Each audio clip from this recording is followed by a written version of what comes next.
আব্দুল্লাহ বিন তামের ডাক দিয়ে বলেন, বাদশাহ গাদ্দারি আমি করি নাই, আপনি বাদশাহ বুকামি করছেন। বাদশাহ আমি বলেছিলাম আমি বলে দেব আমাকে কিভাবে মারতে হবে, আপনি তো আমাকে জিজ্ঞেস না করে আপনি তীর ছুঁড়তে শুরু করেছেন। বাদশাহ একটা নয় দুটা নয়, 100 নয় 2000 নয়, হাজার হাজার তীর আপনি আমার দিকে ছুঁড়তে পারবেন, কোন তীর আমাকে হত্যা করতে পারবে না।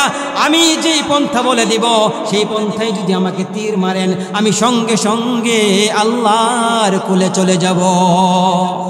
বাদশা বলে, আব্দুল্লাহ ধৈর্যের পরীক্ষা নিস না, আমাকে জানিয়ে দে কিভাবে তোকে হত্যা করতে হবে। আব্দুল্লাহ বিন তামের বলেন, বাদশা পাগল হয়েন না, আপনার ধৈর্যের সীমা শেষ হইলেও আমাকে আপনি কিছুই করতে পারবেন না। সুবহানাল্লাহ বলেন। ধৈর্য আপনার শেষ হলে কিছু করতে পারবেন না, রাগ করেও আমাকে কিছু করতে পারবেন না। শান্ত হন, মেজাজটা ঠান্ডা করুন, ভালো করে মন দিয়ে শুনুন। আমাকে যদি মারতে হয় আমি যে আল্লাহর উপর ঈমান এনেছি, আল্লাহু আকবার বলেন, আমি যে আল্লাহর উপর ঈমান এনেছি সেই আল্লাহর নাম নিয়ে আমাকে মারতে হবে। বাদশাহ তোমার বাহাদুরি এখানে কোনো কাজ হবে না, কোনোই লাভ নাই। আমি তো শারাবান তাহুরা পান করার জন্য প্রস্তুত হয়ে আছি। হফতে দরিয়া গর্ব নোশম তোর নগর দদ রূহ মন, হফতে দরিয়া গর্ব নোশম তোর নগর দদ রূহ মন, শরবতে দিদার বায়াদ আজলো বে মাহবুব মন, শরবতে দিদার বায়াদ আজলো বে মাহবুব মন।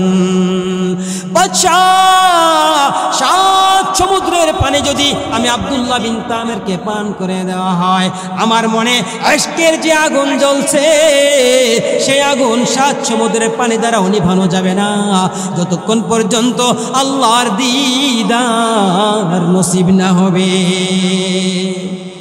रुखसार से बुरका का जरा पर्दा उठा दो, रुखसार से बुरका का जरा पर्दा उठा दो, लिल्लाही मुझे हुस्न खुदा दाद दिखा दो, लिल्लाही मुझे हुस्न खुदा दाद दिखा दो।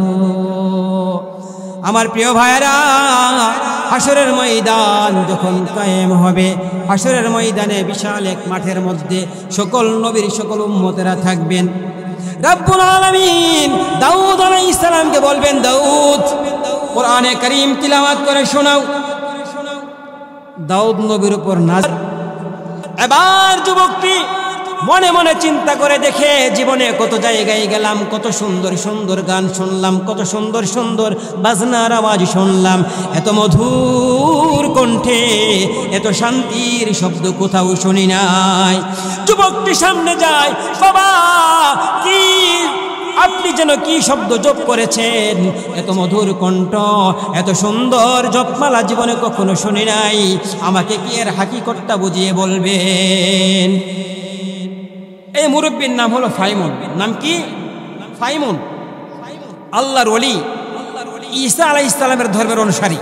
তখন তো আর আমাদের নবী পৃথিবীতে আসেন নাই সাল্লাল্লাহু আলাইহি ওয়াসাল্লাম।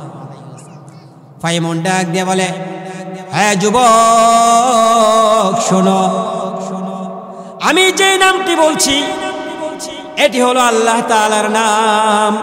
যুবকটি বলে, বাবা আল্লাহ তাআলা কি? আল্লাহ আবার কি জিনিস?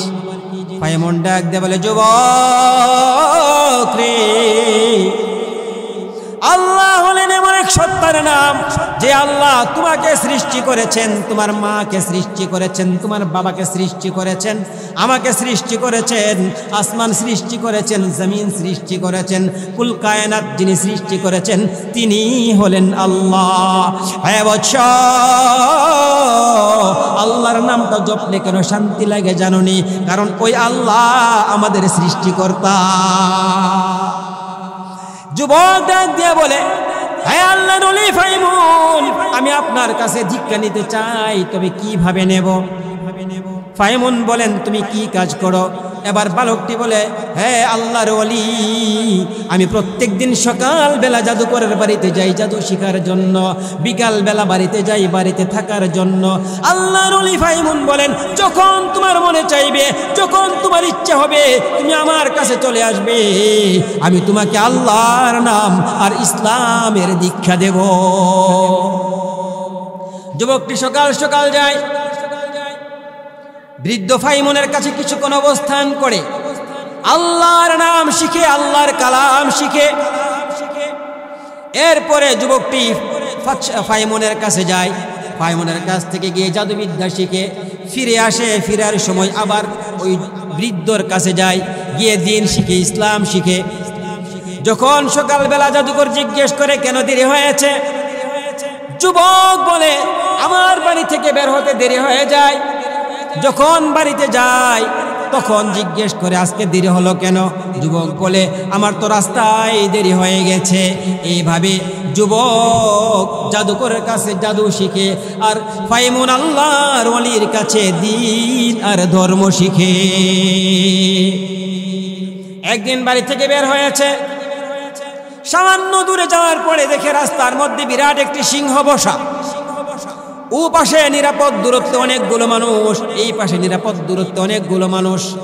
রাস্তা পার হওয়ার মতো সাহস কারো নেই, কেউ রাস্তা পার হতে পারছে না। যুবক হাঁটতে হাঁটতে চলে গিয়েছে, সেই মানুষের দলে ভিড়ে গিয়েছে। সামনে দেখে একটি সিংহ, যেই কারণে মানুষ সামনে চলতে পারছে না। এবার যুবকটি আস্তে করে সামনের দিকে হাঁটতে শুরু করে, মানুষ তাকে থামাইতে ডাক দিতে থাকে, হ্যাঁ আব্দুল্লাহ, সামনে যাইস না, সামনে যাইস না, সিংহ তোকে হত্যা করে ফেলবে। আব্দুল্লাহর মনে মনে জানা আছে, আমি তো তার সাথে তার সামনে যাবই।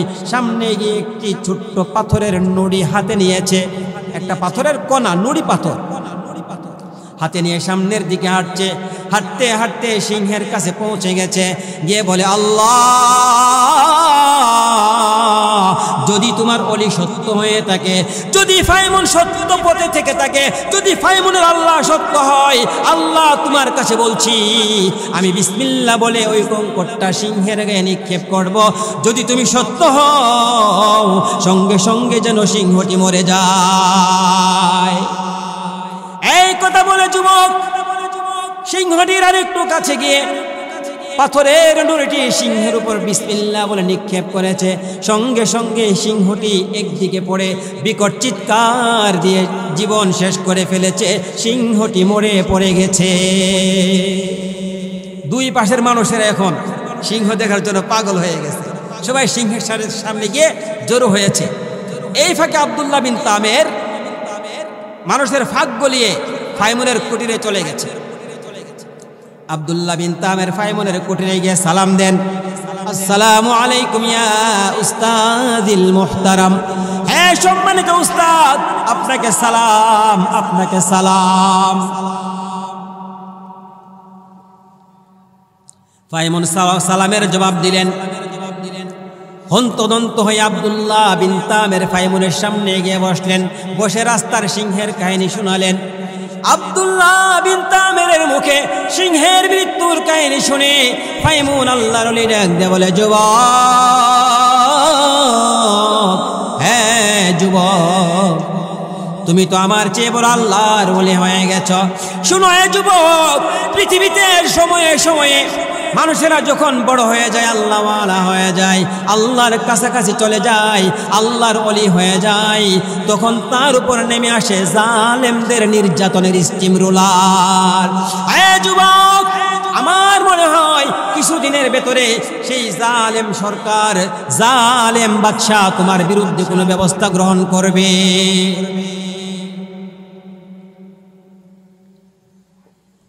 এবার সবাই আব্দুল্লাহ বিন তামেরকে খুঁজে খুঁজে পায় না।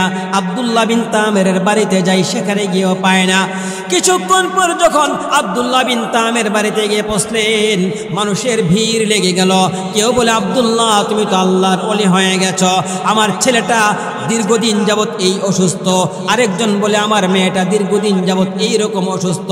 বাবা আব্দুল্লাহ, আমার ছেলেটাকে তুমি একটু ঝাড়ফুঁক করে দাও, আমার মেয়েটাকে ঝাড়ফুঁক করে দাও। আব্দুল্লাহ বিন তামের আল্লাহর নাম নিয়ে যার মাথায় ফু দিয়ে দেই সেই লোকটা সুস্থ হয়ে যায়। একজন বিপদগ্রস্ত আব্দুল্লাহ বিন তামের, দীর্ঘদিন যাবত আমি এই বিপদে ভুগছি, আমার জন্য তুমি আল্লাহর কাছে দোয়া করো। আব্দুল্লাহ বিন তামের দোয়া করে ওই লোকের বিপদ দূর হয়ে যায়। এভাবে সারা দেশব্যাপী আব্দুল্লাহ বিন তামেরের কথা মুখে মুখে আলোচনা হতে লাগলো। বাদশার একজন এমপি ছিলেন জন্ম অন্ধ।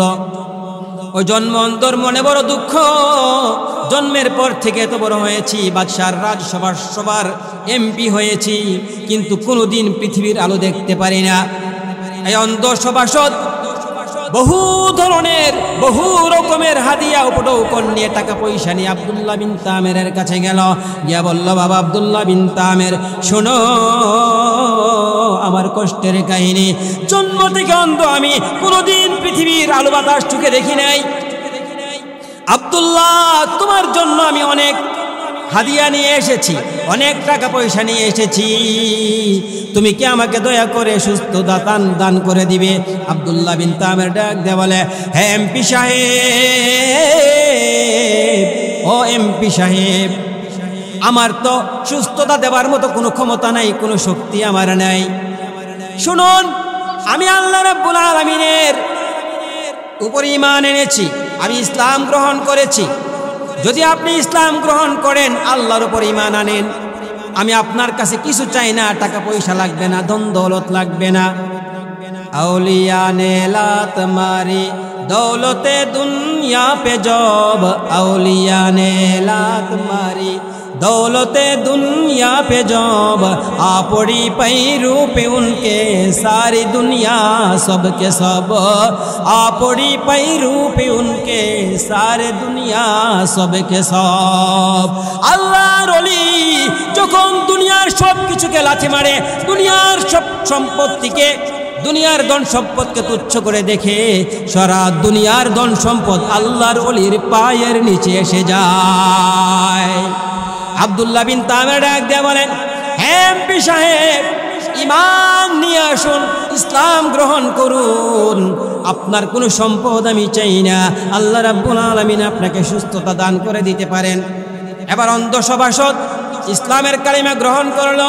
হে আব্দুল্লাহ, আমাকে পড়িয়ে দাও লা ইলাহা ইল্লাল্লাহু ঈসা রূহুল্লাহ, আল্লাহু আকবার, আল্লাহু আকবার। আব্দুল্লাহ বিন তামেরের দাওয়াতে বাদশার অন্ধ এমপি সাহেব মুসলমান হয়ে গেলেন। পরের দিন রাজার দরবারে গেলেন। রাজা ডাক দিয়া বলে, হে অন্ধ এমপি, তোমার তো আগে চক্ষু ছিল না, অন্ধ ছিলে, তুমি কিভাবে সুস্থ হয়ে গিয়েছ? এবার অন্ধ সভাসদ বলে, বাদশাহ, হ্যাঁ বাদশাহ, আমি তো আল্লাহর উপর ঈমান এনেছি, আমি ইসলাম গ্রহণ করেছি, আমার আল্লাহ আমাকে জন্ম অন্ধতা থেকে মুক্তি দিয়ে আমার চোখে ঝলমলে আলো ঢেলে দিয়েছে। বাদশাহ বলে, হে অন্ধ এমপি, আমি ছাড়া আবার কে আল্লাহ আছে, কে খোদা আছে? আমি তো খোদা, আবার তুমি কোন খোদা পাইলা? ওই খোদাকে ছাড়তে হবে, না হলে তোমাকে আমি হত্যা করে ফেলবো, মৃত্যুদণ্ড দিয়ে দিব। বাদশাহ মালে মস্ত মা গরিবা হালে মস্ত, বাদশাহ মালে মস্ত মা গরিবা হালে মস্ত, খুব রোয়া নাজে মস্ত আশিকা দিদারে মস্ত। সারা দুনিয়ায় দেখা গেছে প্রত্যেক বাদশাহ সম্পদের কারণে অন্ধ হয়ে যায়, দুনিয়ার লোভে অন্ধ হয়ে যায়, কিন্তু যারা আল্লাহর প্রেমিক তারা আল্লাহর প্রেমের পাগল, সুন্দরে সুন্দরের পাগল, আল্লাহর আশেক যারা আল্লাহর দিদারের পাগল। ঠিক কিনা? আল্লাহর আশেক অন্ধ এমপি সাহেব বলল, বাদশাহ, জীবন দিতে পারি, ঈমান দিতে পারি না, আমার জীবনের চেয়ে আমার কাছে ঈমানের দাম বেশি। বাদশা ডাক দিয়ে বলো, জল্লাদ, এই এমপিকে বন্দি করো আর আব্দুল্লাহ বিন তামেরকে বন্দি করে নিয়ে এসো। আব্দুল্লাহ বিন তামেরকে বন্দি করে আনা হলো। আনার পরে বাচ্চা জিজ্ঞেস করলো, হে আব্দুল্লাহ, তোমার ব্যাপারে শুনি সারা দেশে তোমার উপরে রব উঠে গেছে, তুমি নাকি মানুষকে সুস্থ করে দিতে পারো, অভাবীদের অভাব মোচন করে দিতে পারো, অন্ধদের চক্ষু ফিরিয়ে দিতে পারো, সম্পদ বিহীনদেরকে সম্পদ দিতে পারো, অসুস্থদেরকে তুমি সুস্থতা দিতে পারো। আব্দুল্লাহ বিন তামের ডাক দিয়ে বলেন, বাদশাহ, ও বাদশাহ, আমি কোনো অসুস্থ ব্যক্তিকে সুস্থ করতে পারি না, সম্পদহীনকে সম্পদ দিতে পারি না, অভাবীর অভাব মোচন করতে পারি না, দুঃখীদের দুঃখীদের দুঃখ আমি ঘুচাতে পারি না, যারা অন্ধ তাদেরকে আমি চক্ষু দিতে পারি না, যারা বিপদগ্রস্ত বিপদ থেকে আমি উদ্ধার করতে পারি না। বাদশা বলে, আব্দুল্লাহ মিথ্যে বলিস না, তোর ব্যাপারে তো আমি অনেক কিছু শুনি। আব্দুল্লাহ ডাক দিয়ে বলে, বাদশাহ, আমি কিছুই করতে পারি না, আমি আমার যে আল্লাহর উপরে ঈমান এনেছি ওই আল্লাহ সব কিছু করে। সুবহানাল্লাহ কি কালকে নাস্তা খায়া বলবেন? সবাই বলেন সুবহানাল্লাহ। বাদশাহ এবার বলে, আব্দুল্লাহ, তোকে তো আমি দিয়েছিলাম জাদুকরের কাছে জাদু শিখার জন্য, তুই তো জাদু না শিখে ঈমান শিখেছিস। এবার যুবক ডাক দিয়ে বলে, বাদশাহ, আমাকে আমার আল্লাহ ঈমান দিয়েছে। জল্লাদকে ডাক দিয়ে বলে, জল্লাদ, আব্দুল্লাহ বিন তামেরকে গ্রেফতার করো। গ্রেফতার করার পরে তাকে জিজ্ঞেস করলো, কে তোমাকে ইসলাম শিখিয়েছে, আল্লাহর উপর দীক্ষা দিয়েছে? আব্দুল্লাহ বিন তামের বলল, আমার আল্লাহ আমাকে শিখিয়েছেন, ইসলামে দীক্ষিত করেছেন। এবার আব্দুল্লাহ বিন তামেরকে বাচ্চা একটার পরে একটা চাপ প্রয়োগ করতে লাগলো, কঠিন থেকে কঠিন শাস্তি দিতে লাগলো, রিমান্ডে নিয়ে রিমান্ডের মায়ের দিতে লাগলো। এক পর্যায়ে আব্দুল্লাহ বিন তামের বলেছেন, ওই যে নদীর পারে ঝুপড়িতে থাকে আল্লাহর ওয়ালি ফাইমুন, তিনি আমাকে দিন শিক্ষা দিয়েছেন। বাদশার আগে অগ্নিশর্মা হয়ে যান, পাইক পিয়াদা পাঠিয়ে দেন, আল্লাহর ওলি ফাইমুনকে গ্রেফতার করে আনো। আল্লাহর ওলি ফাইমুনকে গ্রেফতার করে আনা হলো। এবার গ্রেফতার হলো তিনজন। একজন হলো বাদশার অন্ধ এমপি, মনে আসেনি? কয়জন গ্রেফতার হয়েছে? তিনজন। বাদশার অন্ধ এমপি, 2 নম্বর আব্দুল্লাহ বিন তামের, 3 নম্বর আল্লাহর ওলি ফাইমুন। বাদশা নানাভাবে তাদেরকে বুঝাইতে লাগলো, যদি আল্লাহর ধর্ম ছেড়ে এক আল্লাহর তাওহীদকে ছেড়ে দিয়ে আমাকে খোদা মানো, তোমাদেরকে আমি বেকসুর খালাস দিয়ে দিব। বাদশা তাদেরকে ডাকালেন রাজসভাসদে। সংসদ ভবন চলছে, এমন সময় তাদেরকে ডাকালেন। অন্ধকে অনেক করে বুঝালেন, ফাইমুনকে অনেক করে বুঝালেন। প্রত্যেকেরই একটা দাবি, ঈমান দেব না জীবন দেব। ঈমান থেকে জীবনের আমার দাম আমার কাছে কিচ্ছু না, ঈমানের দাম অনেক বেশি। এবার বাদশা দুজনকেই মৃত্যুদণ্ড দিয়েছে। আব্দুল্লাহ বিন তামের ব্যাপারে চিন্তা করলো, তাকে তো জাদুকর অনেকগুলো জাদু শিখিয়েছে, যদি তাকে কোনো রকমে বুঝিয়ে শুনিয়ে ছোট্ট মানুষ যদি আমার দলে আনতে পারি, তাহলে আমার রাজ দরবার একজন তুখুর মেধাবী প্রখর মেধার অধিকারী একজন জাদুকরের অধীনে চলবে, এটা ভালো হবে। বাদশাহ আব্দুল্লাহ বিন তামেরকে নানানভাবে বুঝাচ্ছে, নানান অফার দিচ্ছেন। হ্যাঁ আব্দুল্লাহ, আল্লাহর নাম ছেড়ে তুমি আমাকে খোদা বলে স্বীকার করে নাও, আমি তোমাকে এই উপহার দেব, সেই উপহার দেব, আমার সংসদের তোমাকে এই পদবি দেব। আব্দুল্লাহ বিন তামের ডাক দিয়ে বলেন, বাদশাহ, আপনার দরবারের কোনো উপাধি আমার চাই না, আপনার পক্ষ থেকে কোনো ধনৈশ্বর্য আমার চাই না। শুধু তাই নয়, পুরা পৃথিবী যদি আমার পায়ের নিচে এনে দেন তবেও আমি জীবন দিয়ে দিব, কিন্তু ঈমান দেব না। এবার বাদশাহ কি রকম রাগডা করলো, পিক পেয়াদারে ডাকলো, তারে বন্দি করো। বন্দি তো আছেই, তাকে পাহাড়ে নিয়ে যাও, পাহাড়ের উপর থেকে ছেড়ে দিবে, সে যেন পড়তে পড়তে পড়তে পড়তে মরে যায়। যেই কথা সেই কাজ, একদল সিপাহী দিয়ে বাদশা আব্দুল্লাহ বিন তামেরকে পাহাড়ের উপর ছেড়ে উঠালো। পাহাড়ের উপর যাওয়ার পরে পাহাড় থেকে সকলে ধরে ঢিল দিয়ে আব্দুল্লাহ বিন তামেরকে নিচে ফেলে দিবে।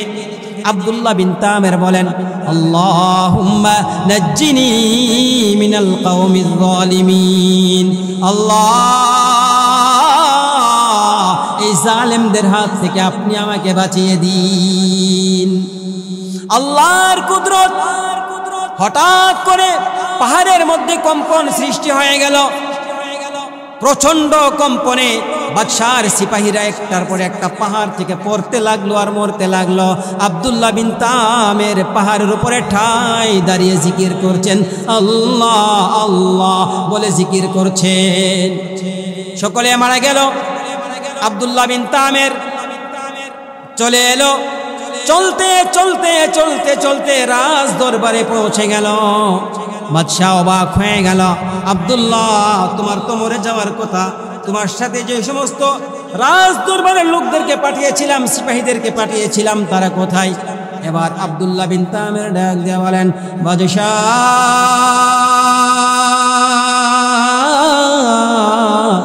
ও বাদশাহ, আমার সঙ্গে আপনার সিপাহী যাদেরকে পাঠিয়েছিলেন, পাহাড়ের উপর যাওয়ার পরে পাহাড়ে কম্পন সৃষ্টি হয়েছে। পাহাড়ের কম্পনের কারণে আপনার সিপাহীরা পাহাড় থেকে পড়ে পড়ে মরে গেছে। বাদশার আগে অগ্রসর হয়ে গেলেন। আব্দুল্লাহ বিন তামেরকে অন্ধকার প্রকোষ্ঠতে বন্দী করে রাখা হলো। আবার সবার আয়োজন করা হয়েছে। সংসদ ভবনের অধিবেশন চলছে, কি করা যায়, কি করা যায়, আব্দুল্লাহ বিন তামেরকে কিভাবে হত্যা করা যায়। সংসদ সদস্যরা, এমপি মন্ত্রীরা পরামর্শ দিলেন, বাদশাহ পাহাড় থেকে তো সে নেমে চলে এসেছে, কিন্তু যদি আরব সাগরের মধ্যে তাকে চুবিয়ে মারেন, সেখান থেকে তো সে আর ফিরে আসতে পারবে না। যেই কথা সেই কাজ। একদল সিপাহী দিয়ে একটি জাহাজকে সুন্দর করে সাজিয়ে ওই জাহাজের মধ্যে আব্দুল্লাহ বিন তামেরকে তোলে। একদল সিপাহী দিয়ে ওই জাহাজটাকে সাগরের মধ্যে নিয়ে যাওয়া হলো। সাগরের মধ্যে নিয়ে যাওয়ার পরে ওই সিপাহীরা আব্দুল্লাহ বিন তামেরকে পাজা কোলা করে সাগরে ফেলে দিবে। এই মুহূর্তে আব্দুল্লাহ বিন তামের আবার দোয়া করে, আল্লাহুম্মা নাজ্জিনি মিনাল কওমিজ যালিমিন, আল্লাহ আল্লাহ এই জালেম কওম থেকে আমাকে মুক্তি দি। মুক্তির মালিক কে? ক্ষমতার মালিক কে? বাঁচাবার মালিক কে? মারার মালিক কে? বাদশা মারতে পারবে? ক্ষমতাবানরা মারতে পারবে? মৃত্যুর ডাক আসার আগে কেউ মারতে পারবে না। লিকুল্লি উম্মাতিন আজাল فإذا جاء أجلهم فلا يستأخرون ساعة ولا يستقدمون।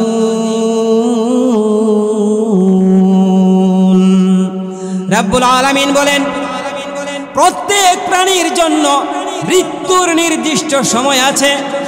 নির্দিষ্ট সময়ের আগে কেউ মরতে পারবে না, নির্দিষ্ট সময় এসে গেলে আর কেউ বাঁচতে পারবে না।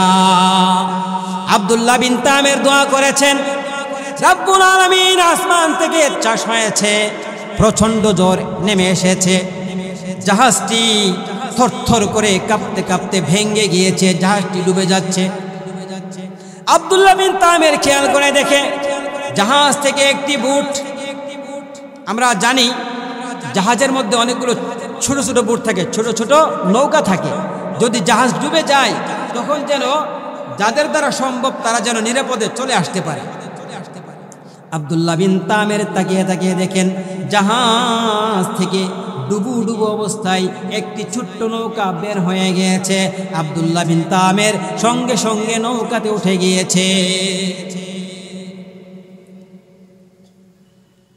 প্রিয় মুসলিম ভাইয়েরা আমার, আব্দুল্লাহ আব্দুল্লাহ বিন তামের নৌকায় ওঠার সঙ্গে সঙ্গে জাহাজটি ডুবে গিয়ে রাজ সিপাহী যারা ছিল সকলের সলিল সমাধি হয়েছে, সকলেই পানিতে ডুবে মরেছে। এবার আব্দুল্লাহ বিন তামের ছোট্ট নৌকাটি নিয়ে ধীরে ধীরে আস্তে আস্তে করে কিনারের দিকে যাচ্ছে। কিনার থেকে ধীরে ধীরে নাজরান গিয়ে পৌঁছে রাজ দরবারে সরাসরি ঢুকে গেল। রাজা আব্দুল্লাহ বিন তামেরকে দেখে ভূত দেখার মতো ভয়ে কাঁপতে শুরু করেছে। ডাক দিয়ে বলল, আব্দুল্লাহ, তোমাকে তো পাঠিয়েছিলাম সিপাহী দিয়ে তোমাকে হত্যা করার জন্য, আমার সিপাহীরা কোথায়? তুমি তো এখানে নিরাপদে চলে এসেছো। আব্দুল্লাহ বিন তামের ডাক দিয়ে বলেন, বাদশাহ,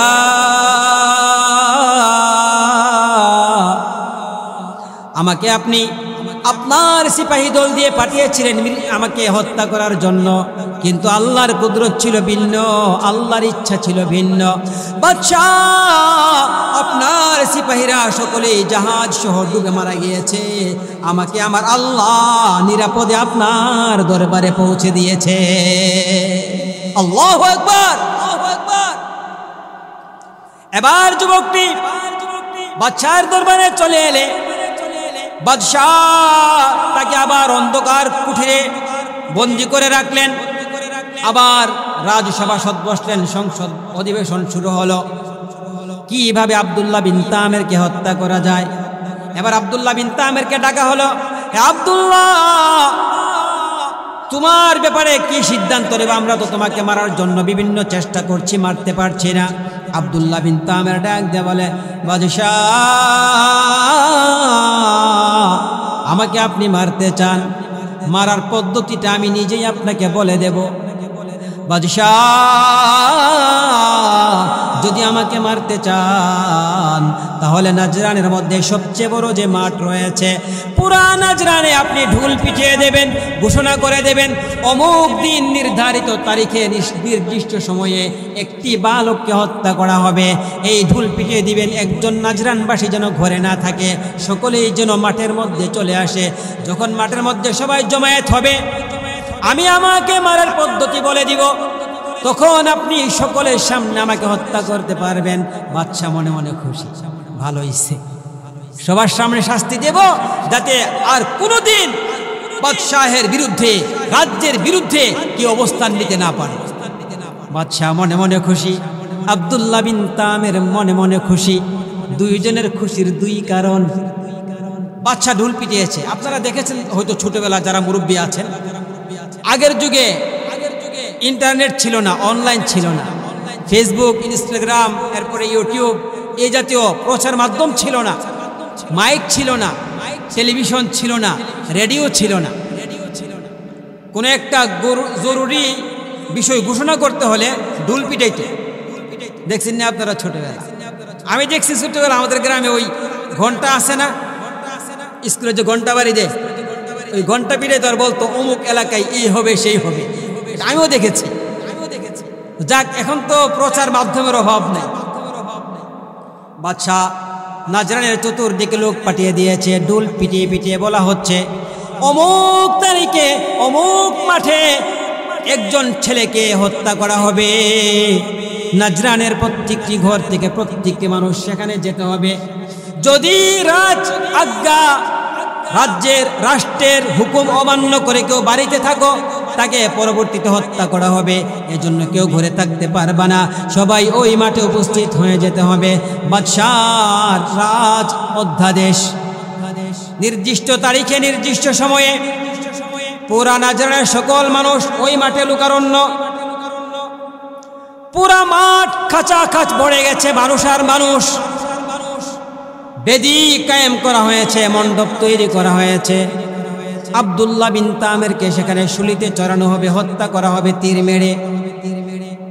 মানুষ কাছাকাছ ভরা। আব্দুল্লাহ বিন তামেরকে ওই মাঠে নিয়ে যাওয়া হলো। মাঠে নিয়ে যাওয়ার পরে যখন মণ্ডপে তাকে দাঁড় করানো হলো, হত্যা করে ফেলা হবে, নাজরানের মানুষ কাঁদতে শুরু করেছে। মায়া লাগে কি লাগে না? যুবক মানুষ, সকলের উপকার করেছে, কত মানুষের কত সমস্যার সমাধান হয়েছে তার মাধ্যমে, কিন্তু বলার কিছু নেই। জালেম বাদশা, কিছুই বলার নেই। সারা পৃথিবীতে যেটা হয়ে থাকে অহরহ। আব্দুল্লাহ বিন তামেরকে মণ্ডপে নিয়ে যাওয়া হলো। বাদশাহ জল্লাদকে আদেশ দিলেন, জল্লাদ কামান তাক করে একটার পর একটা তীর মেরে আব্দুল্লাহ বিন তামেরের শরীরটাকে ঝাঁঝরা করে দাও। বাদশাহর হুকুমে জল্লাদ কামান তাক করলো। কামান থেকে তীর নিক্ষেপ করে আব্দুল্লাহ বিন তামেরের বরাবর তীরটা গিয়ে এই তীরটা এইভাবে গিয়ে এইভাবে মাটিতে পড়ে যায়, আব্দুল্লাহ বিন তামেরের গায়ে লাগে না। একটা তীর সোজা গিয়ে নিচে পড়ে যায়, অন্য একটা তীর ডান দিকে ছুটে যায়, অন্য একটা তীর বাম দিকে ছুটে যায়, কোন একটা তীর তার গায়ে লাগে না। এবার বাচ্চা ডাক দিয়ে বলে, আব্দুল্লাহ রে, বড়ই গাদ্দারি করেছিস, তুই তো মিথ্যে বলেছিস, তোকে তো হত্যা করা যাচ্ছে না। আব্দুল্লাহ বিন তামের ডাক দিয়ে বলেন, বাদশাহ গাদ্দারি আমি করি নাই, আপনি বাদশাহ বুকামি করছেন। বাদশাহ আমি বলেছিলাম আমি বলে দেব আমাকে কিভাবে মারতে হবে, আপনি তো আমাকে জিজ্ঞেস না করে আপনি তীর ছুঁড়তে শুরু করেছেন। বাদশাহ একটা নয়, দুটা নয়, 100 নয়, 2000 নয়, হাজার হাজার তীর আপনি আমার দিকে ছুঁড়তে পারবেন, কোনো তীর আমাকে হত্যা করতে পারবে না। আমি যেই পন্থা বলে দিব সেই পন্থায় যদি আমাকে তীর মারেন, আমি সঙ্গে সঙ্গে আল্লাহর কোলে চলে যাব। বাদশা বলে, আব্দুল্লাহ ধৈর্যের পরীক্ষা নিস না, আমাকে জানিয়ে দে কিভাবে তোকে হত্যা করতে হবে। আব্দুল্লাহ বিন তামের বলেন, বাদশা পাগল হয়েন না, আপনার ধৈর্যের সীমা শেষ হইল, আমাকে আপনি কিছুই করতে পারবেন না। সুবহানাল্লাহ বলেন। ধৈর্য আপনার শেষ হলে কিছু করতে পারবেন না, রাগ করেও আমাকে কিছু করতে পারবেন না। শান্ত হন, মেজাজটা ঠান্ডা করুন, ভালো করে মন দিয়ে শুনুন। আমাকে যদি মারতে হয়, আমি যে আল্লাহর উপর ঈমান এনেছি, আল্লাহু আকবার বলেন, আমি যে আল্লাহর উপর ঈমান এনেছি সেই আল্লাহর নাম নিয়ে আমাকে মারতে হবে। বাদশা তোমার বাহাদুরি এখানে কোনো কাজ হবে না, কোনোই লাভ নাই। আমি তো শারাবান তাহুরা পান করার জন্য প্রস্তুত হয়ে আছি। হফতে দরিয়া গর্ব নোশম তোর নগর দদ রূহে মন, হফতে দরিয়া গর্ব নোশম তোর নগর দদ রূহে মন, শরবতে দিদার বায়াদ আজল বে মাহবুব মন, শরবতে দিদার বায়াদ আজল বে মাহবুব মন। বাদশাহ 7 সমুদ্রের পানি যদি আমি আব্দুল্লাহ বিন তামেরকে পান করে দেওয়া হয়, আমার মনে আশকের যে আগুন জ্বলছে সেই আগুন 7 সমুদ্রের পানি দ্বারা নিভানো যাবে না, যতক্ষণ পর্যন্ত আল্লাহর দিদার নসিব না হবে।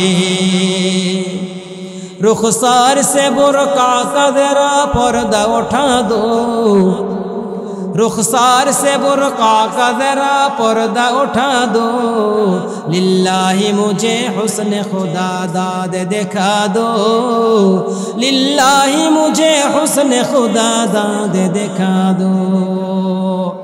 আমার প্রিয় ভাইরা, হাসরের ময়দান যখন কায়েম হবে, হাসরের ময়দানে বিশাল এক মাঠের মধ্যে সকল নবীর সকল উম্মতেরা থাকবেন।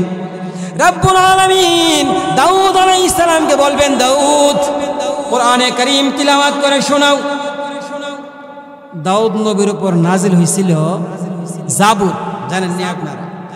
কোন কিতাব নাজিল হয়েছিল? জাবুর। জাবুরকে বলা হয় গীত সংহিতা।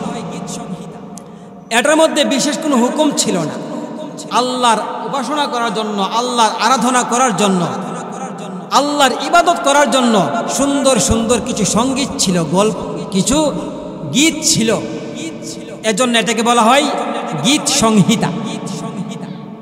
তো জাবুর দাউদ আলাইহিস সালামকে তো আল্লাহ তাআলা কোরআন দেন নাই, কিন্তু হাশরের ময়দানে রব্বুল আলামিন বলেন, দাউদ ইকরাইল কুরআন, দাউদ কোরআনে কারীম তিলাওয়াত করো। আল্লাহর পয়গম্বর দাউদ আলাইহিস সালাম বলবেন, আল্লাহ গো আমি তো কোরআনে কারীমের তিলাওয়াত জানি না। রব্বুল আলামিন দাউদ আলাইহিস সালামকে সঙ্গে সঙ্গে কোরআনে কারীমের হাফেজ বানিয়ে দিবেন। আল্লাহর পয়গম্বর দাউদ তিলাওয়াত করতে লাগবেন। আল্লাহর পয়গম্বর দাউদের তিলাওয়াত কত সুন্দর। যখন তিনি জঙ্গলে গিয়ে দাউদ জাবুর কিতাব পাঠ করতেন, জঙ্গলের পশু পাখিরা তার কাছে বসে বসে দাউদের তিলাওয়াত শুনতেন জাবুর কিতাবের। কোরআনে কারিমে আছে, ফাফাহামনাহা সুলাইমান ওয়া কুল্লান আতাইনা হুকমান ওয়া ইলমা ওয়া সাখখারনা মা দাউদাল জিবাল ইউসাব্বিহনা ওয়াত তায়র ওয়া কুন্না ফাইলিন। পাখিরা পর্যন্ত দাউদের সাথে জিকির করত। সুবহানাল্লাহ, কোরআনে কারিমের আয়াত। দাউদ আলাইহিস সালাম কোরআনে কারীম তিলাওয়াত করবেন হাশরের ময়দানে। হাশরের ময়দানে এমন একটি আবহ তৈরি হবে, সকল মানুষ জাবুরের তিলাওয়াত শুনে পাগল হয়ে যাবে। এরপরে মুহাম্মদ সাল্লাল্লাহু আলাইহি সাল্লামকে বলবেন, হে মুহাম্মদ ইকরা ইয়াসিন মিন কুরআন, মুহাম্মদ সূরা ইয়াসিন তিলাওয়াত করো। মুহাম্মদ সাল্লাল্লাহু আলাইহি সাল্লাম সূরা ইয়াসিন তিলাওয়াত করবেন। কত সুন্দর তিলাওয়াত। মানুষগুলো তিলাওয়াত শুনে শুনে এদিকে সেদিকে এদিকে সেদিকে হেলতে শুরু করবে। সর্বশেষ রব্বুল আলামিন কোরআনে কারীম থেকে সূরাতুর রহমান তিলাওয়াত করবেন। ছোট্ট ছোট্ট শিশির বিন্দু পড়তে থাকবে রহমতের বারিকণা। আল্লাহু আকবার। ওই আল্লাহ তাআলার তিলাওয়াত শুনে সকলের মন ঠান্ডা হয়ে যাবে। দাউদ আলাইহিস সালাম কি বলছিলাম মনে নাই কারো? দাউদ আলাইহিস সালামের কণ্ঠ ছিল অনেক সুন্দর। পাখিরা পর্যন্ত কি করত? তার তিলাওয়াত শুনত। নদীর পাড়ে গিয়ে তিনি যদি তিলাওয়াত করতেন, জাবুর পড়তেন, তখন নদীর মাছেরা সমুদ্রের কিনারে চলে এসে তার তিলাওয়াত শুনতেন। সুবহানাল্লাহ। আল্লাহ রাব্বুল আলামিন বলেন, ওয়া আতাইনা দাউদ জাবুরা। বলছিলাম ওই আব্দুল্লাহ বিন তামির বলেন, হে বাদশাহ, সাত সমুদ্রের পানি যদি আমাকে পান করিয়ে দেওয়া হয়, আমার মনের তামান্না মিটবে না, অন্তরের আগুন নিভবে না, যতক্ষণ পর্যন্ত রব্বুল আলামিনের দিদারের স্বাদ আমি না পাবো। এবার বাদশাহ বলে, হে আব্দুল্লাহ, কিভাবে তোমাকে হত্যা করা যাবে সেই বিষয়টা বলো। আব্দুল্লাহ বিন তামির বলেন, বাদশাহ, আপনার জল্লাদকে বলুন, যখন আমাকে মারার জন্য কামান থেকে তীর ছুড়বে, তখন সে যেন এই কথা বলে, বিসমি রব্বি হাযাল গোলাম। আল্লাহু আকবার। অর্থ কি? এই গোলামের যে আল্লাহ আছে, ওই আল্লাহর নামে তীর ছুড়ছি। এই কথা বলার পরে ওই ছেলেটাকে হত্যা করা সম্ভব হবে, এছাড়া সম্ভব হবে। ইমানদার আল্লাহওয়ালা। এবার বাদশাহ তার জল্লাদকে বলল, জল্লাদ, আব্দুল্লাহ যেই দোয়াটি শিখিয়ে দিয়েছে, দোয়াটি পরে আব্দুল্লাহ বিন তামিরকে তীর নিক্ষেপ করো। যেই কথা সেই কাজ, সেইভাবে তীর নিক্ষেপ করা হলো। বিসমি রব্বি হাযাল গোলাম। এই রবের, এই বালকের রবের নামে তীর নিক্ষেপ করছি। এই কথা বলার সঙ্গে সঙ্গে আব্দুল্লাহ বিন তামিরের এক কান দিয়ে তীরটি ঢুকে আরেক কান দিয়ে শাঁ করে তীরটি বের হয়ে গেল। আব্দুল্লাহ বিন তামিরের দুই কান থেকে ফিনকি দিয়ে রক্ত ছুটছিল। আব্দুল্লাহ বিন তামির আল্লাহর ওলি দুই কানে দুই হাত এইভাবে দিয়ে আস্তে করে কাত হয়ে জমিনে পড়ে শহীদ হয়ে গেলেন। আব্দুল্লাহ বিন তামিরের শাহাদাতের শিক্ষা ছিল, হ্যাঁ নাজরানবাসী, এই জালেম বাদশা আমাকে মারার জন্য পাহাড়ে নিয়ে গিয়েছিল, পাহাড় থেকে ছুঁড়ে ফেলে দিয়ে মারবে, মারতে পারে নাই। এই জালেম বাদশা আমাকে নদীতে পাঠিয়েছিল, নদীতে চুবিয়ে মারবে, তাও পারে নাই। এই জালেম বাদশা তোমাদের সামনে একটার পর একটা তীর মারছিল, কিন্তু আমাকে মারতে পারে নাই, কারণ আমার মরণ জালেম বাদশার হাতে নয়, আমার মরণের মালিক আমার আল্লাহ। দাওয়াতের পদ্ধতি চিন্তা করেছেন? এই গোলাম, এই বাদশা সামনে এই আব্দুল্লাহ বিন তামির কত চমৎকারভাবে পুরা নাজরানবাসীকে দাওয়াত দিয়েছেন। সঙ্গে সঙ্গে 20,000 নাজরানবাসী তারা খ্রিস্টান হয়ে ইসলাম গ্রহণ করেছে। তৎকালীন যুগে ইসলাম ছিল কি? খ্রিস্টান ধর্ম, ঈসা আলাইহিস সালামের ধর্ম। আমাদের নবী করিম সাল্লাল্লাহু আলাইহি সাল্লামের আগের জামানা, বুঝতে হবে। সবাই ছিল মূর্তি পূজারী। তখনকার মূর্তি পূজা আর এখনকার মূর্তি পূজার মধ্যে পার্থক্য আছে। আরবের মূর্তি পূজা আর সনাতন ধর্মের যে মূর্তি পূজা, এর মধ্যে পার্থক্য আছে। বলবো তো একটা পার্থক্য। নূহ আলাইহিস সালামের সময় নূহ আলাইহিস সালামের জাতি পৃথিবীতে সর্বপ্রথম মূর্তি তৈরি করা শুরু করে। মূর্তি কাদের বানিয়েছিলেন খেয়াল করে? নির্দিষ্ট মানুষের মূর্তি, প্রতিকৃতি। তৎকালীন যুগে 5 জন বড় বড় আল্লাহ ওয়ালা ছিলেন, বুজুর্গ ছিলেন, আলেম ছিলেন। অসংখ্য মানুষ তাদের অনুসারী ছিল। একজনের নাম ওয়াদ, আরেকজনের নাম সুয়া, আরেকজনের নাম ইয়াগুস, আরেকজনের নাম ইয়াউক, আরেকজনের নাম হলো নাসর। সূরা নূহ 23 নম্বর আয়াতে রব্বুল আলামিন বলেন, এই 5টা মূর্তির নাম ওই আয়াতের মধ্যে আছে। এরা আল্লাহর বড় বড় ওলি ছিলেন। প্রশ্ন হলো, তাহলে তাদের মূর্তি কেন পৃথিবীতে প্রথম বানানো হইল? এখন শয়তানে দেখে তাদের যে অনুসারীরা আছে, তাদের যে ভক্তরা আছে, এরা সারাক্ষণ আল্লাহর ইবাদত করে। শয়তান চিন্তা করে দেখলো যে এখন একটা মোক্ষম সুযোগ ওদেরকে ভণ্ড বানানো। শয়তান মানুষের বেশ ধরে সুন্দর আল্লাহওয়ালা বুজুর্গের লেবাস পরে তাদের কাছে গিয়েছে। গিয়ে বলল, দেখো তোমরা যাদের অনুসারী, তোমরা তো তাদেরকে সামনে রেখে তোমরা ইবাদত বন্দেগী করো, তাদেরকে মনে রেখে ইবাদত বন্দেগী করো। একটা কাজ করতে পারো। দেখেন এই শয়তান কিভাবে ধোঁকা দেয়। বড় কামলা সে, যে যেমন তাকে সেভাবে ধোঁকাটা দেয়। এক কাজ করো, তোমরা তাদের মূর্তি বানাও, প্রতিকৃতি বানাও, বানাইয়া ওদেরকে তারা যেখানে বসতো, যেখানে বসে তারা দিনের ধর্মের আলোচনা করত, সেখানে বসায়া দাও। তোমরা যখন ইবাদত করবা, ওদেরকে দেখে দেখে ইবাদত করবা, তোমাদের মনোযোগ বেশি হবে। নাউজুবিল্লাহি মিন যালিক। শয়তান বড় বাজি। নূহ নবীর কওমকে এইভাবে ধোঁকা দিয়ে দিয়ে 5টি মূর্তি তৈরি করে ফেলেছে। নূহ নবীর কওমের লোকেরা প্রথমে আল্লাহওয়ালা ছিল। এই মূর্তি দেখে দেখে তারা আল্লাহকে ইবাদত করত। এই মূর্তিগুলোকে আল্লাহর কাছে চাওয়ার মাধ্যম বানিয়েছিল। মূর্তির পূজা করে না, আল্লাহর ইবাদত করে। আল্লাহর ইবাদত করে, মূর্তির পূজা করে না। কিন্তু মূর্তিগুলোকে তারা মাধ্যম বানায় আল্লাহর কাছে দোয়া করত যে আল্লাহ অমুকের উসিলায় আমাদেরকে এটা করো, ওটা করো। এটা কিন্তু ঠিক আছে। আমরা কিন্তু দোয়া করি যে আল্লাহ আপনি অমুকের উসিলায় আমাদেরকে মাফ করে দিন, করি না? আমরা আমাদের উপরে যারা আমাদের উস্তাদ আছেন, যারা আমাদের মুর্শিদ আছেন, তাদেরকে নিয়ে আমরা কি করি? দোয়া করি। এইভাবে নূহ নবীর কওমের লোকেরা আল্লাহর কাছে তাদের ওসিলা দিয়ে দোয়া চাইতো। এক পর্যায়ে এই প্রজন্ম যখন শেষ হয়ে গেল, নতুন প্রজন্ম এলো। এবার শয়তান তাদেরকে গিয়ে ধোঁকা দিল, হ্যাঁ আল্লাহর ওলি, তোমাদের বাপ দাদা এদেরকে পূজা করত। শয়তানের সেকেন্ড স্টেপ, দ্বিতীয় পদক্ষেপ, মানুষকে ধ্বংস করার জন্য, গুমরাহ করার জন্য।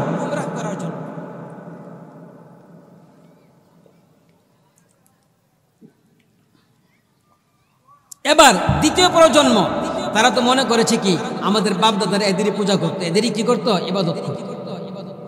এই 5 জন বড় আল্লাহওয়ালার প্রতিকৃতি আরব বিশ্বে তখনও ছিল যখন রাসূল আরবি সাল্লাল্লাহু আলাইহি সাল্লাম আরবে জন্মগ্রহণ করেছেন এবং নবুয়ত লাভ করেছেন।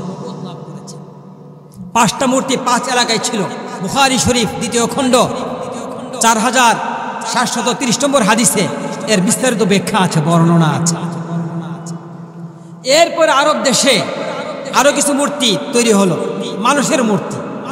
লাত, উজ্জা, হুবাল, মানাত, এই সমস্ত মূর্তি।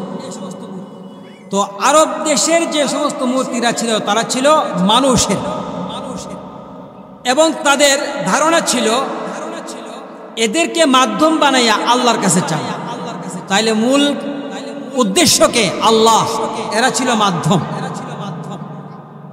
পূজার সিস্টেম ছিল তারা মূর্তির চারপাশে ঘুরত, কখনো কখনো মূর্তির নামে কোরবানি করত, কখনো কখনো মূর্তির নামে মান্নত করত। এই তিনটা সিস্টেম কিন্তু আমাদের দেশে অনেক মুসলমানদের মধ্যে আছে, আছে না নাই? আছে না নাই? কোথায় আছে? কেমনে আছে? তারা বিভিন্ন মাজারে গিয়ে, বিভিন্ন জায়গায় গিয়ে তারা কি করে? ঘুরে। ব্যক্তির নামে তারা কুরবানি করে, পিসাবের নামে কুরবানি করে, করে কি করে না? পিসাবের নামে মান্নত করে, করে কি করে না? এগুলো কিন্তু ওই পূজার একটা অংশ। আল্লাহ তাআলা আমাদেরকে হেফাজত করুন, সকলে বলুন আমিন। শয়তান এমন চক্রান্ত করেছে, চক্রান্তের মাধ্যমে নূহ নবী দ্বিতীয় প্রজন্মকে তারা গুমরাহ করে ফেলেছে। আর বর্তমান সনাতন ধর্মের যে মূর্তি, এই মূর্তির ধারণা হলো তারা কিন্তু আল্লাহকে মহা ঈশ্বর বলে। সকল হিন্দু কিন্তু নাস্তিক না, বেশিরভাগ হিন্দু আস্তিক। তারা আল্লাহকে, আল্লাহ যে একজন মহা সর্বশক্তিমান আছে, তারা এটা বিশ্বাস করে। আল্লাহর সঙ্গে বিশ্বাস রেখে তাদের সিস্টেম হলো তারা তাদের কল্পনা প্রসূত কিছু মূর্তি বানায়। তাদের ইবাদতের তাদের ধারণা হলো যে বিশেষ মূর্তি বিশেষ ক্ষমতা বলে ক্ষমতাবান। যেমন সরস্বতী, তার কাছে তারা জ্ঞান কামনা করে, লেখাপড়া কামনা করে। দুর্গা, তার কাছে তারা শক্তি কামনা করে। এইভাবে কৃষ্ণ, তাদের কাছে তারা সাংসারিক সুখ শান্তি কামনা করে, প্রেম ভালোবাসা কামনা করে। তারা নির্দিষ্ট মূর্তির জন্য নির্দিষ্ট ক্ষমতা তারা নিরূপণ করে। তাদের পূজার সিস্টেম কি? তাদের পূজার সিস্টেম হলো আরাধনা, আরতি, বসে তাদের কিছু মন্ত্র পাঠ করা, বিভিন্ন বিষয় পাঠ করা। এটা হলো তাদের সিস্টেম। দুই মূর্তির মধ্যে সিস্টেম আছে আলাদা আলাদা। আরবের মূর্তি পূজা একরকম, সনাতন ধর্মীদের মূর্তি পূজা আরেক রকম। তো যাই হোক, সেদিকে যাওয়া উদ্দেশ্য না। উদ্দেশ্য ছিল যে শয়তান মানুষকে সব সময় চায় কিভাবে তার ঈমানটাকে ধ্বংস করে দিবে, নষ্ট করে ফেলে। আব্দুল্লাহ বিন তামেরের সময় এটাই হয়েছে। বাদশার অন্তরে শয়তান কুমন্ত্রণা দিয়ে বাদশাকে ক্ষুধা পর্যন্ত দাবি করিয়েছে। প্রিয় ভাইয়েরা আমার, আব্দুল্লাহ বিন তামের জীবন দিয়েছে দিনের জন্য, দাওয়াতের জন্য। আব্দুল্লাহ বিন তামের যখন জীবন দিয়েছে, 20,000 নাজরানবাসী মূর্তি পূজারী সকলে একযোগে বলে উঠেছে, সকলে পড়ুন লা ইলাহা ইল্লাল্লাহু ঈসা রূহুল্লাহ আলাইহিমুস সালাম। এইভাবে 20,000 মানুষ কি হলো? ইসলাম গ্রহণ করল। এবার দেখুন পার্শ্ববর্তী রাষ্ট্র ইয়েমেন। ইয়েমেনের বাদশা ছিল ইহুদি বাদশাহ ইউসুফ বিন নওশরিয়াত দু নওয়াস, ইহুদি ছিল। এই ইহুদি 20,000 নাজরানবাসীকে দাওয়াত দিতে লাগলো। নাজরানবাসী, যেহেতু আহলে কিতাব হয়ে গেছো, আহলে কিতাব যেহেতু হয়ে গেছো, তোমরা খ্রিস্টান ধর্ম ছেড়ে দিয়ে ইহুদি ধর্ম গ্রহণ করো। তারা বলল না না না, আমরা যেই ধর্মের মধ্যে আল্লাহর শিক্ষা পেয়েছি, যেই ধর্মে ঈমান পেয়েছি, যেই ধর্মে ইসলাম গ্রহণ করেছি, সেই ধর্মের আল্লাহকেও ছাড়বো না, সেই ধর্মের ধর্মকেও ছাড়বো না। কারণ তৎকালীন যুগে ধর্ম ছিল ঈসা আলাইহিস সালামের ধর্ম, এটাই ছিল শুদ্ধ ধর্ম, এটাই ছিল সহি ধর্ম, খাঁটি ধর্ম। এবার বাদশা ইউসুফ জু নওয়াস চিন্তা করলেন, নাজরানকে এইভাবে চলতে দেওয়া যায় না, তাদেরকে একটা শিক্ষা দিতে হবে। ইউসুফ জু নওয়াস তার সেনাবাহিনী পাঠিয়ে দিয়েছে, 70,000 সেনাবাহিনী নাজরানের জায়গায় জায়গায় গর্ত খনন করেছে। গর্ত খনন করে লাকড়ি সংগ্রহ করে লাকড়ি ঢেলেছে গর্তের মধ্যে, লাকড়ির উপরে তেল ঢেলেছে, ঢেলে আগুন লাগিয়ে দিয়েছে। আগুন লাগানোর পরে নাজরানের লোকদেরকে ডাক দেয়া বলে, হ্যাঁ নাজরানবাসী, খ্রিস্টান ধর্ম ছাড়বি, ইহুদি ধর্ম গ্রহণ করবি, না হলে তোদেরকে জ্বলন্ত আগুনে ফেলে মেরে ফেলা হবে। নাজরানের মানুষ চোখ বগে ঈমান নিয়ে চলছে, তারা বাদশার কোনো হুমকি ধমকিতে ভয় পায় না। তাদের একটাই কথা, জান দেব মান দেব না, জীবন দেব ঈমান দেব না। নাজরানের লোকদেরকে বাদশাহ নামাজের সৈন্যরা একজন একজন করে আগুনে ফেলছে, আগুনে পড়ে পড়ে তাদের দেহগুলো অঙ্গার হয়ে যাচ্ছে। সর্বশেষ একজন মহিলা অনেক দূরে লুকানো ছিল, মহিলাটিকে সৈন্যরা ধরে আনলো। মহিলাটির কোলে একটি সন্তান, দুধ পানকারী সন্তান। মহিলাকে বলল, সন্তান সহ আগুনে ঝাঁপ দাও। একবার মহিলা তার সন্তানের দিকে তাকায়, আর একবার আগুনের দিকে তাকায়। এবার মহিলা চিন্তা করে কি করবে ভেবে পাই না। তার মনে ভাবান্তর হলো, না না না, আমার সন্তানটাকে এই বয়সে আগুনে ফেলা যাবে না, আমি খ্রিস্টান ধর্ম ছেড়ে ইহুদি ধর্ম গ্রহণ করে ফেলবো। এবার মহিলা যখন এই কথা চিন্তা করছে, তার সন্তান ডাক দিয়ে বলল, মা মা গো, তুমি তো দেখছো আগুনে পড়ে পড়ে তারা অঙ্গার হয়ে যাচ্ছে, গোশতগুলো জ্বলে যাচ্ছে।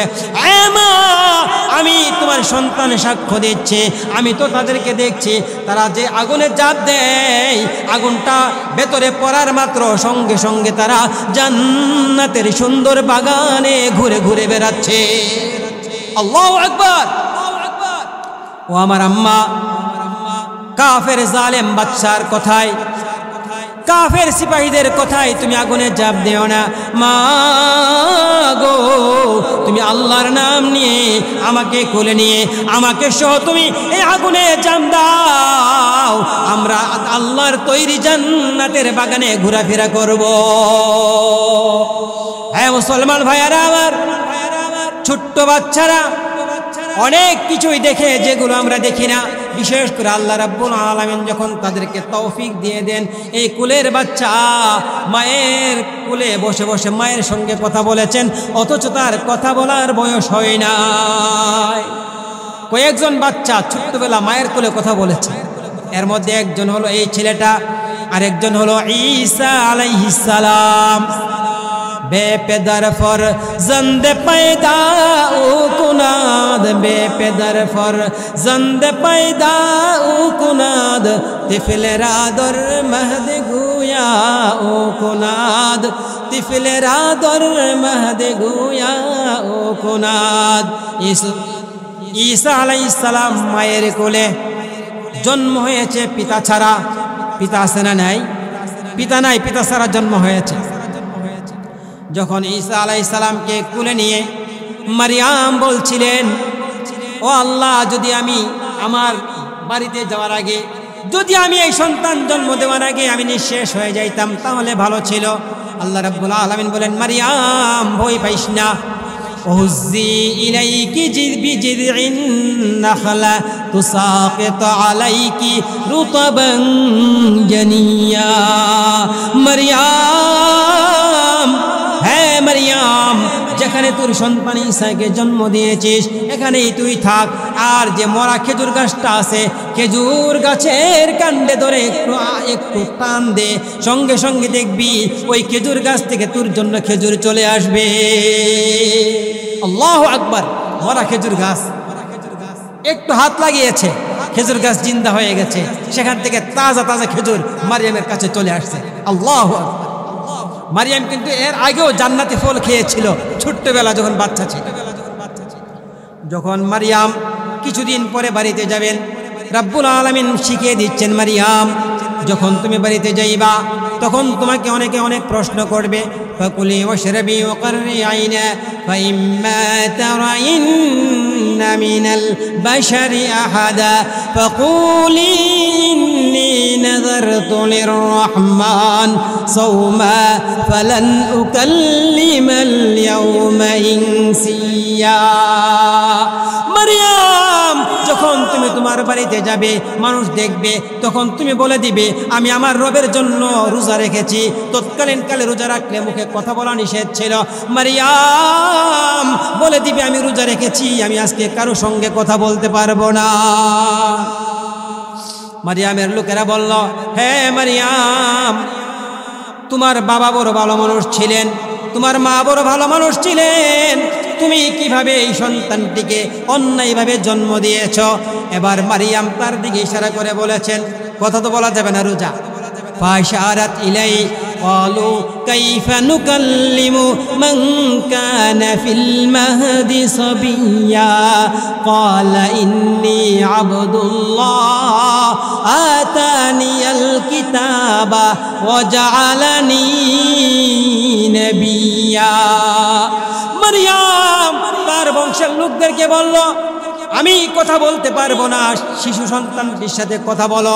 তার লোকেরা বলল, কাইফা নুকাল্লিমু মান কানা ফিল মাহদি সাবিয়্যা। মারিয়াম, তুমি কি পাগল হয়ে গিয়েছো? তোমার কোলে যে সন্তানটা দুধ খায়, এই সন্তানের সঙ্গে আমরা কিভাবে কথা বলবো?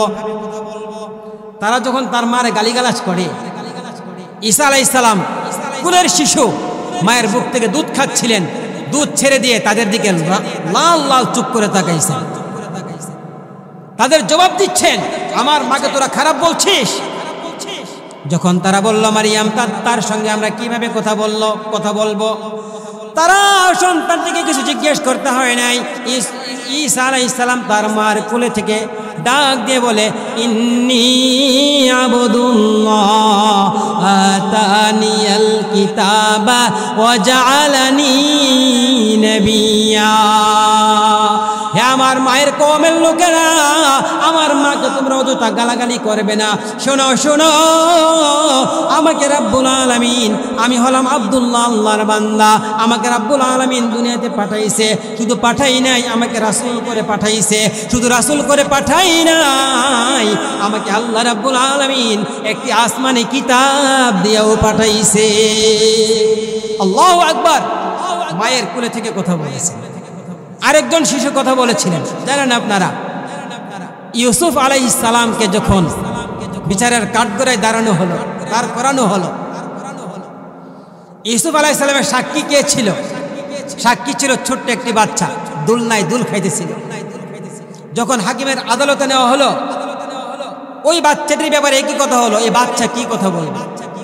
বাচ্চা ডাক দিয়ে বলে, হাকিম, যদি ইউসুফ আলাইহিস সালামের জামা সামনের দিক দিয়ে ছেঁড়া থাকে তাহলে ইউসুফ আলাইহিস সালামের দোষ, আর যদি পেছন দিক থেকে ছেঁড়া থাকে, ইন কানা কামিসুহু কুদ্দা মিন দুবুরি ফাকাযাবাত ওয়া হুয়া মিনাস সাদিকিন। পেছন দিকে ছেঁড়া থাকে তাহলে জুলাইখার দোষ। জুলাইখা পেছন থেকে টান দিছে, জামাটা পেছন দিক থেকে ছিঁড়ে গেছে। হাকিম দেখেন জামা পেছন দিক থেকে ছিঁড়া, তারপরে ইউসুফ আলাইহিস সালামকে বেকসুর খালাস দেওয়া হয়েছে। আরেকটি সন্তান মায়ের কুলে কথা বলেছিল, ওই সন্তানটা হলো ফিরাউনের স্ত্রী আসিয়ার নাম মাশতা। ফিরাউনের মেয়ের চুল আশ্রয় দিত, স্ত্রীর চুল আশ্রয় দিত, তাকে বলা হয় মাশতা। যারা ওই বিউটি পার্লার আছে না, পার্লারের যে মেয়েরা ওই কাজটা করতো আর কি, চুল আশ্রয় দিত।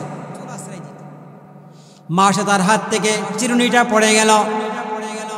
চিরুনি পরে যাইতেই মাশতা বিসমিল্লাহ বলে চিরুনিটা তুলল।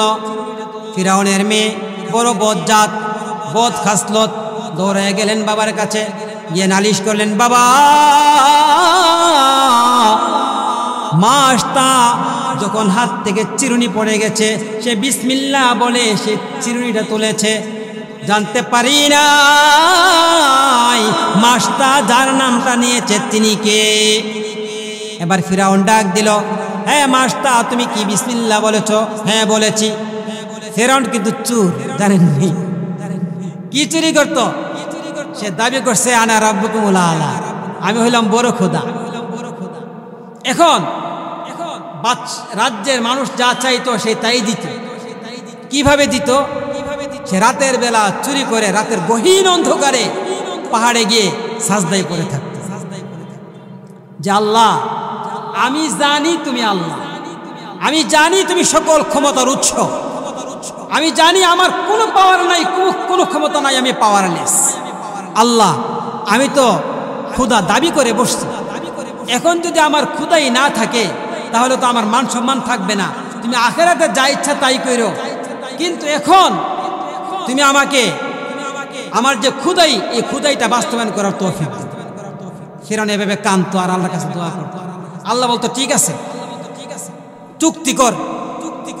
চুক্তির জন্য একটা কাগজে লেখা হইল যে হে ফিরআউন তুই বল, যে ব্যক্তি খুদার আল্লাহর সঙ্গে নাফরমানি করে তার শাস্তি কি হবে? ওই তার শাস্তি হবে এই যে দরিয়া আছে, সাগর আছে, সাগরে তারা ডুবাই আমার।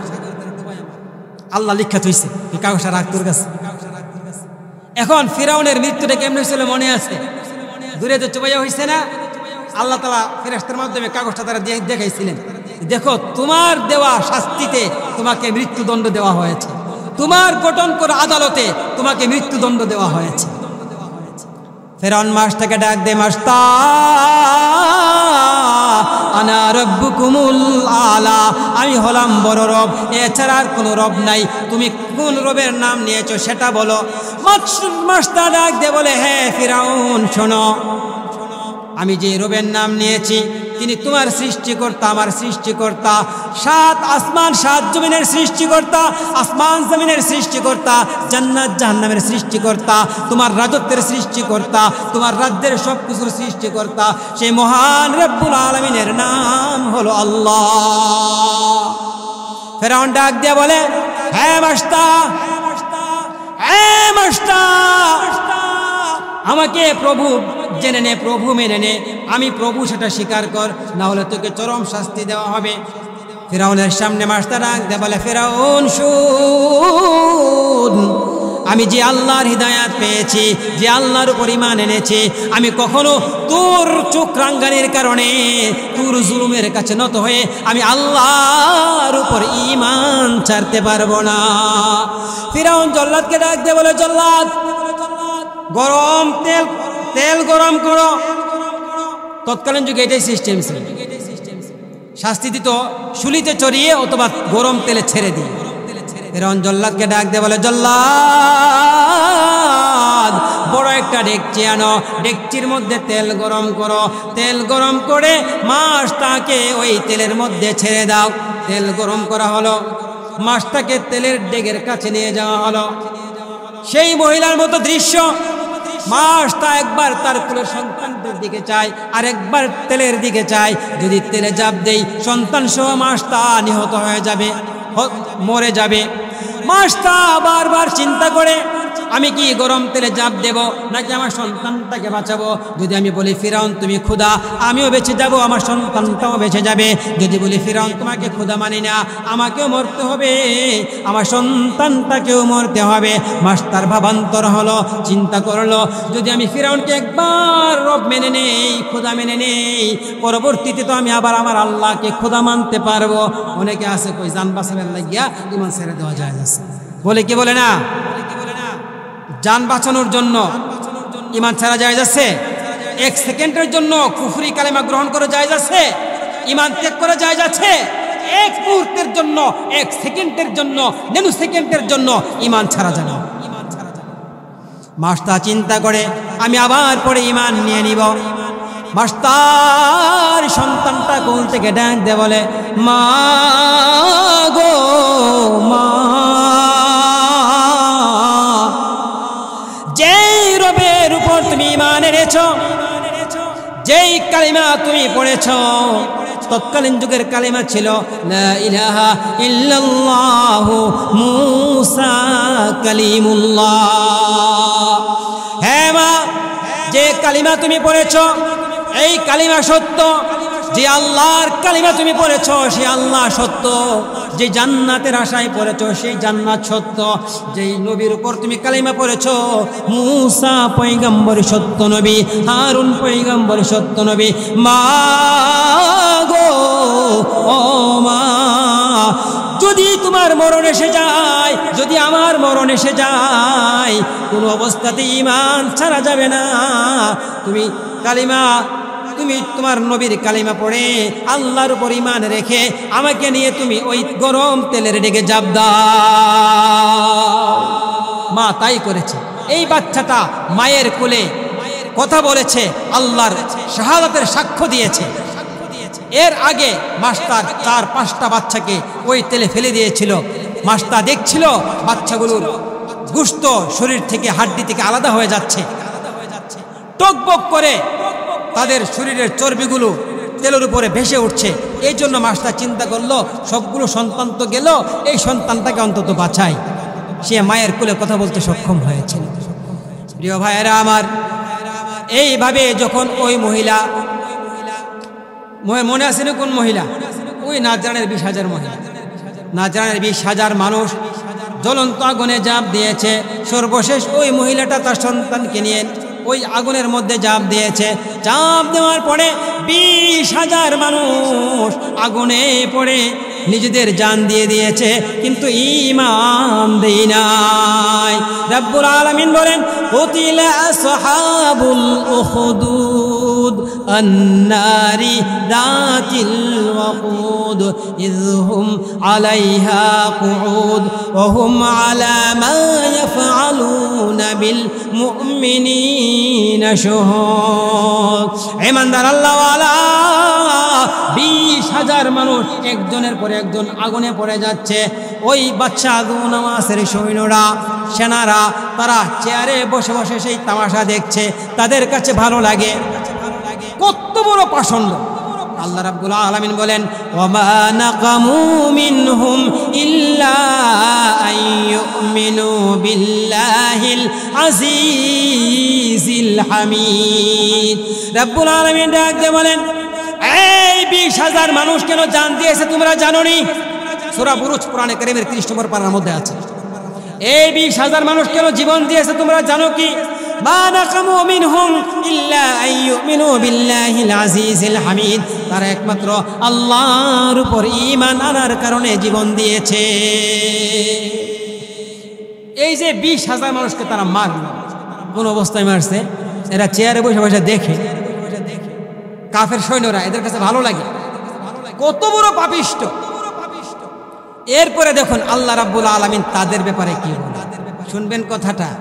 রাব্বুল আলামিন বলেন, ইন্নাল্লাযীনা ফাতানুল মুমিনিনা ওয়াল মুমিনাত সুম্মা লাম ইয়াতুবু ফালাহুম আযাবু জাহান্নাম ওয়া লাহুম আযাবুল হারিক।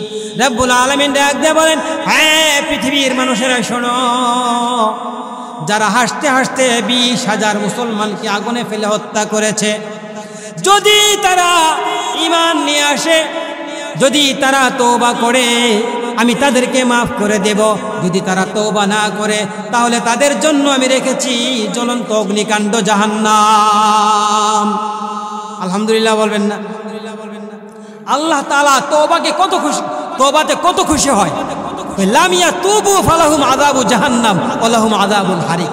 এতগুলো মানুষকে হত্যা করার পরেও, এতগুলো মুসলমানকে নির্দয়ভাবে আগুনে জ্বালানোর পরেও আল্লাহ বলেন, যদি তারা তওবা না করে তাহলে আমি আগুনে ফেলবো, তওবা করলে মাফ করে দেব। তওবা করার দরকার আছে না নাই? আনা আয়েশা রাদিয়াল্লাহু তাআলা আনহা قالت ইন্নাল আবদা ইযা আতারাফা সুম্মা তাবা তাবাল্লাহু আলাইহি। আম্মা আয়েশা সিদ্দিকা রাদিয়াল্লাহু তাআলা আনহা বলেন, বুখারী শরীফের হাদিস, আল্লাহর পয়গম্বর বিশ্ব নবী মুহাম্মদ মুস্তাফা সাল্লাল্লাহু আলাইহি সাল্লাম বলেছেন, ইন্নাল আবদা ইযা আতারাফা সুম্মা তাব। যখন আমার কোনো বান্দা নিজের গুনাহ স্বীকার করে, নিজের গুনাহ স্বীকার করে, তারপরে তওবা করে, সুম্মা তাবাল্লাহু আলাইহি, তখন আল্লাহ রাব্বুল আলামিন তার তওবা কবুল করে নেন। এজন্য তওবা করতে হবে কি হবে না? আল্লাহর পয়গম্বর সাল্লাল্লাহু আলাইহি সাল্লাম বলেন, ইয়া আইয়ুহান নাস তুবু ইলাল্লাহ ফাইন্নি আতুবু ইলাইহি কুল্লা ইয়াউমিন মিআতা মাররা আও কামা ক্বালা আলাইহিস সালাতু ওয়াস সালাম। আল্লাহর পয়গম্বর ডাক দিয়ে বলেন, হে লোক সকল, তোমরা আল্লাহর দরবারে তওবা করো।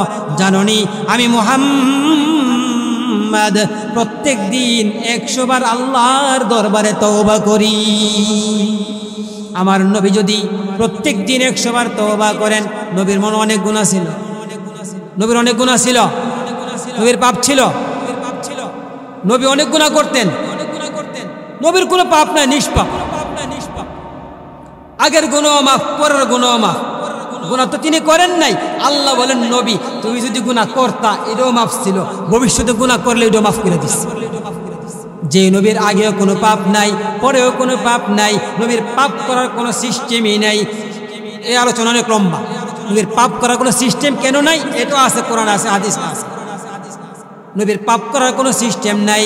তারপরেও নবী প্রত্যেক দিন কতবার তওবা করতেন? 100 বার। কতবার তওবা করতেন? আমাদের তওবা করার দরকার আছে না নাই? মাঝে মধ্যে না প্রত্যেক দিন? কতবার তওবা করব? নবী যদি 100 বার করেন, আমার তো গুনাহের শেষ নাই, পাপের শেষ নাই। সকাল যখন হয়, সকাল থেকে সন্ধ্যা পর্যন্ত, রাত পর্যন্ত পাপে নিমজ্জিত থাকি। রাত 12টা, 1টা, 2টা পর্যন্ত ফেসবুক নিয়ে পড়ে থাকি, ইউটিউব নিয়ে পড়ে থাকি, শর্টস দিয়ে পড়ে থাকি। সারাক্ষণ পাপ আর পাপ করে ঘুরে বেড়াই। সকালবেলা যখন মুয়াজ্জিন আযান দেয়, ভোরবেলায় আসসালাতু খায়রুম মিনান নাওম, ঘুম হইতে নামাজ ভালো, ঘুম হইতে নামাজ ভালো, ঘুম ছেড়ে নামাজে চলে এসো। যখন মুয়াজ্জিন এই কথাটা বলে, আমরা লেপটাকে, কম্বলটাকে আরো ভালো করে মুড়ি দেই, আরো ভালো করে ঘুমাই। শয়তান আমাদেরকে ঘুম থেকে জাগ্রত হতে দেয় না। সকাল 8টা 10টার সময় ঘুম থেকে উঠি, মা বাপকে বলি স্কুলে যাচ্ছি, কলেজে যাচ্ছি। স্কুলে যাই, কলেজে যাই নাম করে, গিয়ে সেখানে আমরা পাবজি খেলি, অন্য অন্যায় করি, পাপ করি। সারাদিন সারা রাত অল্প সময় কিছুক্ষণ ইবাদত বন্দি করলেও বাকি সময়টা পাপ করে কাটাই। আমাদের জীবনে পাপ আছে না নাই? তওবা করা দরকার কি দরকার না? নিষ্পাপ নবী, মাসুম নবী যদি প্রত্যেক দিন 100 বার করে তওবা করে, আমাদের জীবনে কতবার করে তওবা করা দরকার? হাজার হাজার বার তওবা করা দরকার। নবীজি বলেন আমি প্রত্যেক দিন 70 বারের বেশি ইস্তিগফার পাঠ করি। কতবার? ইস্তিগফার বুঝেননি? আস্তাগফিরুল্লাহ। কতবার পাঠ করেন? 70 বারের বেশি পাঠ করেন। ইস্তিগফার অর্থ হলো আস্তাগফিরুল্লাহ, আল্লাহ আমাকে মাফ করে। নবীর গুনাহ আছে, তাহলে নবী মাপ চান কেন? আল্লাহর পয়গম্বর বলেন, হ্যাঁ মুসলিম জাতি, আমি প্রত্যেক দিন 70 বারের বেশি ইস্তিগফার পাঠ করি। এটা হলো আমাদেরকে শেখানোর জন্য। আল্লাহ রাব্বুল আলামিন বলেন, ফাকুলতু ইস্তাগফিরু রাব্বাকুম ইন্নাহু কানা গাফফারা। আল্লাহর পয়গম্বর নূহ আলাইহিস সালাম 900 বছরের বেশি, আদম নবীর 826 বছর পরে জন্মগ্রহণ করেছেন নূহ আলাইহিস সালাম। 1000 বছরের বেশি আয়ু পেয়েছেন। কত বছর? 1000-এর বেশি, 900 বছরের বেশি দাওয়াত দিয়েছেন। এরপরও নবী নূহ আলাইহিস সালামের দাওয়াতে মাত্র 80 জন লোক ইসলাম গ্রহণ করেছেন। কতজন? 80 জন। নূহ আলাইহিস সালাম আল্লাহর কাছে অভিযোগ করে জানান, রব্বি ইন্নী দাউতু কওমি লাইলান ওয়া নাহারা ফালাম ইয়াজিদহুম দুআই ইল্লা ফিরারা ওয়া ইন্নী কুল্লামা দাউতুহুম লিতাগফিরা লাহুম জাআলু আসাবিআহুম ফি আযানিহিম ওয়াস্তাগশাউ থিয়াবাহুম ওয়া আসররু ওয়াস্তাকবারু ইস্তিকবারা। হে রব, আমি আমার জাতিকে রাতে দিনে বুঝাই, রাতে দিনে ওয়াজ করি, তারা যেন তোমাকে মানে, তারা যেন রাত দিন বুঝায়, তারা যেন তোমাকে বিশ্বাস করে, যেন তুমি তাদেরকে মাফ করে দাও। হে আমার রব, আমার জাতি যখন আমি তাদেরকে ওয়াজ করি, তারা কানের মধ্যে হাত দিয়ে দেয় যেন আমার ওয়াজ শুনতে না পারে। বর্তমান সমাজে অনেক লোক আছে যারা ওয়াজ শুনতে চায় না। ওয়াজ মাহফিল হইলে তাদের গাত্রদাহ শুরু হয়ে যায়, ওয়াজ করে কেন? আল্লাহর পয়গম্বর বলেন, হে আল্লাহ, যখন আমি তাদেরকে ওয়াজ করি তারা 2 কানে 2 হাত দিয়ে দেয়। আমার কথা না, কোরআনের কথা, কোরআনের কথা। ওয়াস্তাগশাউ থিয়াবাহুম, তাদের মুখ ঢেকে ফেলে যেন আমাকে দেখতে না হয়। ওয়া আসররু, তারা জেদ করে, হে নূহ তোমার দাওয়াত মানব না। ওয়াস্তাগফারু ইস্তিকবারা, তারা অহংকার করে আমার কাছ থেকে দূরে সরে যায়। হে আল্লাহ, ইন্নী দাউতুহুম জিহারা সুম্মা ইন্নী আ'লানতু লাহুম ওয়া আসরারতু লাহুম ইসরারা ফাকুলতু ইস্তাগফিরু রাব্বাকুম ইন্নাহু কানা গাফফারা। হে রব, আমি দিনের বেলা দাওয়াত দেই, আমি এলান করে ঘোষণা করে প্রচার করি, আমি রাতের বেলা দাওয়াত দেই, আমি তাদেরকে বলি ইস্তাগফিরু রাব্বাকুম, তোমরা আমার রবের কাছে ইস্তিগফার করো, ইন্নাহু কানা গাফফারা, নিশ্চয় আল্লাহ রাব্বুল আলামিন বড়ই ক্ষমাশীল। হে আল্লাহ, আমি আমার জাতিকে ইস্তিগফার করতে বলি, আর কি বলি? ইন্নাহু কানা গাফফারা ইউরসিলুস সামাআ আলাইকুম মিদরারা ওয়া ইউমদিদুকুম বিআমওয়ালিন ওয়া বানিন ওয়া ইয়াজআল লাকুম জান্নাতিন ওয়া ইয়াজআল লাকুম আনহারা। নবী বলেন, হে আল্লাহ, আমি তোমার কাছ থেকে আদিষ্ট হয়ে আমার জাতিকে বুঝাই, আল্লাহর উপর ইস্তিগফার করো। ইস্তিগফার করলে কি হবে জানোনি? খরা কেটে যাবে, মসুলদারে আল্লাহ রাব্বুল আলামিন আসমান থেকে রহমতের বৃষ্টি দেবেন, তোমাদেরকে সম্পদশালী বানাইয়া দিবেন, তোমাদেরকে সুন্দর সুন্দর সন্তান দিবে। হ্যাঁ আমার জাতি, যদি আল্লাহ রাব্বুল আলামিনের কাছে ইস্তিগফার পাঠ করো, তাহলে তোমাদেরকে আমি বাগান, অনেকগুলো বাগানের মালিক বানায় দিব। বাগানের মধ্যে পানি দেওয়ার জন্য আমি বেশি বেশি নহর, বেশি বেশি নদী, বেশি বেশি সাগরের ব্যবস্থা করে দিব, বেশি বেশি খালের ব্যবস্থা করে দেব, যেন তোমরা তোমাদের বাগানের মধ্যে পানি দিতে পারো। তাহলে ইস্তিগফার পাঠ করলে কি লাভ? আগানো যাচ্ছে না। আমরা কি বেশি বেশি ইস্তিগফার পড়বো? ইনশাআল্লাহ তওবা করব। শুধু দোয়াটা শিখেন, বলেন আস্তাগফিরুল্লাহ ওয়া আতুবু ইলাইহি, আস্তাগফিরুল্লাহ ওয়া আতুবু ইলাইহি। ডেইলি 100 বার পড়বেন ইনশাআল্লাহ। তাহলে নবীজির এই দুইটা হাদিস আমল হয়ে যাবে, ইস্তিগফারের আর তওবার। আল্লাহ তাআলা আমাদের সকলকে তৌফিক দান করুন। ওয়া মা আলাইনা ইল্লাল বালাগুল মুবিন। আসসালামু আলাইকুম।